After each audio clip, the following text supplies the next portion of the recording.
Hi guys. So today I'm going to do some work in this above ground bed here. I've just watered, so I've knocked over some of the beets here, but I want more beets, and it's about time to pick out some of the radishes, the big radishes. Those are older, these are younger, so succession planting, right? So I'm going to thin the radishes out, see what I'm left with. And then in the spaces that are open, I'm going to move some of these beets over to thin them. I know some people just pull when they thin and then they toss what they've pulled, but I like to replant because I'm cheap and the plants are already growing, so why not do that instead of wasting more seed? And what we're going to do with these radishes is ferment them. I've been wanting to try fermented radish for a while. And so, yeah, that's what we're going to do. I'm going to get in here and look around and pull some radishes.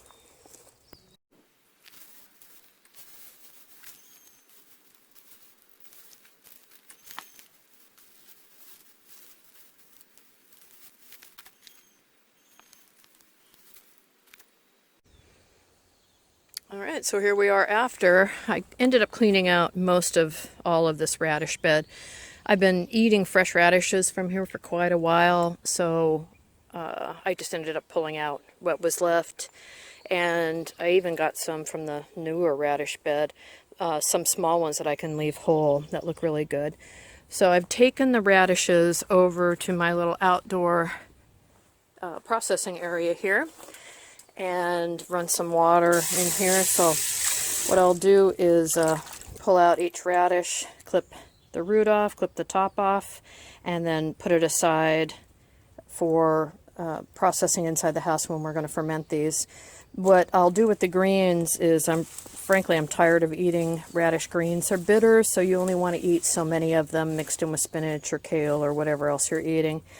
The chickens sure love them though, so what I'll do is take the tops, put them in another bucket that'll feed to the birds, and then here's even more radishes that I have to process for fermentation. But even though you've got a big top on the radish, you may only have a small bulb itself. And these are the rainbow colored ones, so I've got several different colors, the white with the red, the actual globe red, and then this kind of deep purple, which are beautiful. So that'll make a lovely ferment. So I'm going to go ahead and get started here. And let's see, I've got my small little knife, and what I'll do is just, you know how to do this, right? You just clip the top off, clip the bottom off like this, and put it aside. And when I get a whole pile of these, we'll take them in the house. Hey guys, so we're back in the house with some of our radishes. We're just going to do a small amount. I'm not even sure if they'll fill up this whole container. Cup and a half, so it's a pint. And I just wanted to talk to you about older radishes right now, or ones that have little bites taken out of them, if you can see that. It is easy to peel the outer skin off of radishes, especially if they're older. They get woody, and you can actually kind of just peel it with your thumbnail. Not kind of, you can. And so if you bite into one and the skin is really tough, you can just remove that skin. It's really easy to do. Here's, let's look at maybe we can get a really woody one. Oh, it's not too bad, but more bites. Here's a section that's already peeled up a little bit. You see, you can just take that right off. So I'm going to just go through here and get rid of any areas that have little insect bites, like all of these.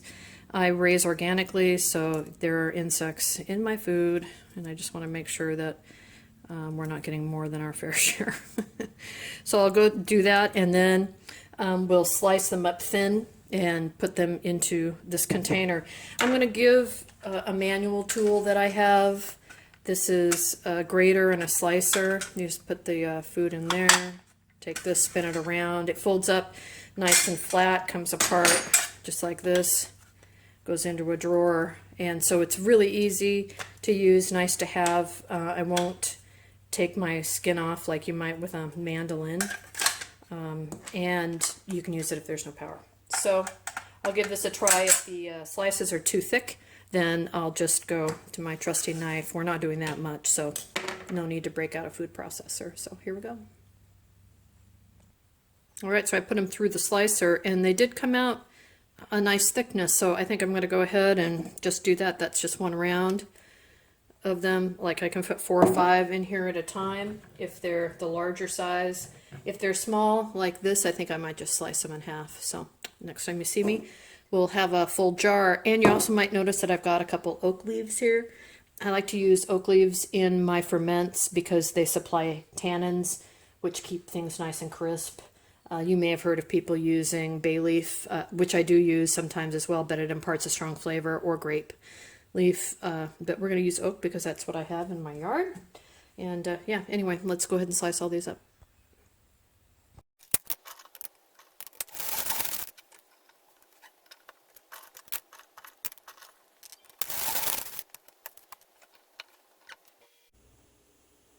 Alright, so as you can see, I upgraded because I had quite a few more radishes than the small jar, so I'm twice the size now. And I just finished slicing up the big radishes, so go ahead and get them out of the slicer here without cutting my fingers off.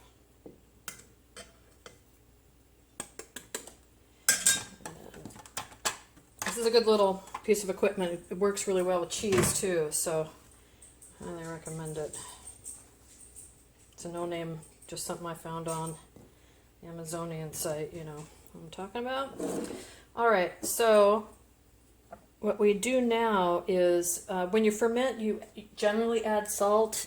I like to weigh everything. I don't like when people say 2 teaspoons of salt for a pint of, or quart of fluid, because how many radishes you have in here is going to be the difference. I mean, the open space that's in there, God, I can't talk. You may have more or less fluid depending on how many radishes you can stuff into a jar. So having 2 teaspoons salt to so much water by volume, I don't like it. I don't like it at all. So I'm going to weigh this. I'm going to weigh the radishes, and then I'm going to figure out how much water is going to go in here, and then I'm going to do a 5% fermentation, which is 5% of the fluid. In my case, I'm using water, obviously, since it's a ferment. And I'll, figure out what that is. So what I'm going to do now is weigh the radishes, and I'm going to need to figure out how much water I'm going to put in here. And to figure out how much water, it's really easy. All I do is add water until I get to the amount that I think is good, which is covering the veg, right? And then I'll just pour it off and measure it by weight.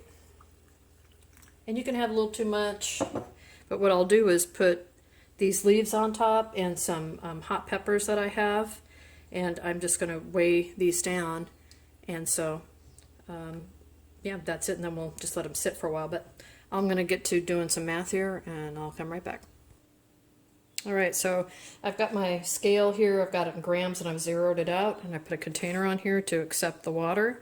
And so I've got as much water in here as I think I'm going to need, and I'm just going to pour the water off into here. Look how pretty that is. It's gorgeous.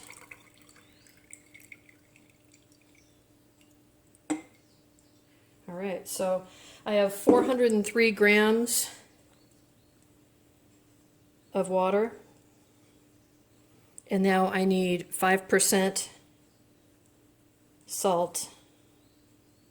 So I need to figure out 403, what 5% of 403 is, and that will be 20, about 20 grams of salt. So what I usually do is, when I'm doing math in my head, I do tens. It's just easier for me, so I would know that 10% would be 40, right? And then half of that would be 20 grams. So I always double check on a calculator though, because once in a while I do this and I mess it up. But yeah, I'm just gonna double check that. And what do you know? I was right. Okay. So now what I'm going to do is measure out 20 grams of salt.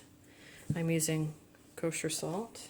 So I'll put something on there. I'm going to zero it out. You could do it directly in the container, but it's a hell of a lot harder to remove salt than it is to add it. Oop. Just like that, way too much. All right, now we're going to measure out about 20 grams of salt here. 21 grams, ta-da, good enough. So what I'm going to do is mix the salt in just with the water. Water is room temperature at this point. Don't use tap water if you have bleach in it. Try to use purified water, but if that's all you have, go ahead and figure out how much water you're going to need. Leave it out overnight uncovered and the bleach will evaporate, and then you can use your tap water.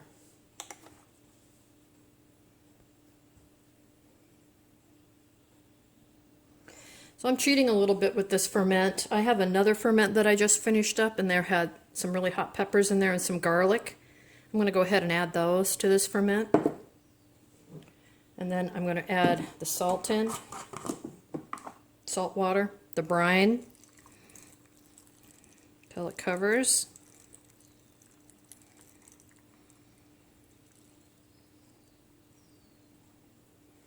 That stuff's floating a little bit, that's fine. Then I'm going to add in my maple leaves. Not only does this help with the crispness because of the tannins, it's also going to help me weight everything down so I don't get a lot of stuff floating to the surface. Anything that floats above the water line may very well mold. All right. So I'm actually going to add just a little bit more water. Okay, now if you have a glass weight, you could go ahead and use that here. You could use a plastic bag, anything that will get inside, see that that's floating, that these are going to mold. So I'm just going to remove those. I like to use a smaller mason jar because it fits perfectly. Now this is probably going to overflow when I put this in here. That's okay, I've got it in a dish, I expected that. So this is going to keep the water level up to here. So you can see that little leaf is up a little bit. It would be out of the fluid, but now the fluid is up to this level. So that's how I ferment. You could also now put a lid on to keep it nice and tight, but I'm just going to let it sit out in the air for a while. And we'll come back and check it, but it should start fermenting in the next couple days. I've never done radishes before, but I've done lots of other things. So this will be interesting to see. I like fresh radishes on tacos, so it'll be great on a fish taco. Anyway, we'll check back in a little while and see how it's going. Thanks for watching. One last thing that I should have talked about is I like to keep my ferments in the kitchen. This is on my collect all Hoosier that seems to collect everything in my kitchen. But I do like to keep it in here because I want to be reminded about it. I want to be able to check it every day and to add fluid to it if I need to, and like to look for the little bubbles. So I'm going to go ahead and mark it on my calendar what today's date is. Check the fluid. If there's any in here, I poured that off before I moved it over here. But sometimes I do get asked, where do you keep your ferment? So while they're active, while I'm actively fermenting it, and it's not at a stage where I'm ready to store it, I like to keep it somewhere where I'm going to see it several times a day, and that's in my kitchen. Alright, you guys, so it's been 24 hours. Actually, not even 24 hours, more like 20.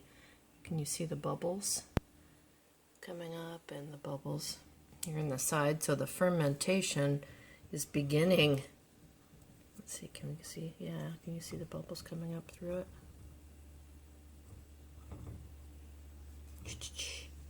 Yum. Alright, day one. Hi you guys, so today is day 6 for the asparagus and day 7 for the radish. They're both done now.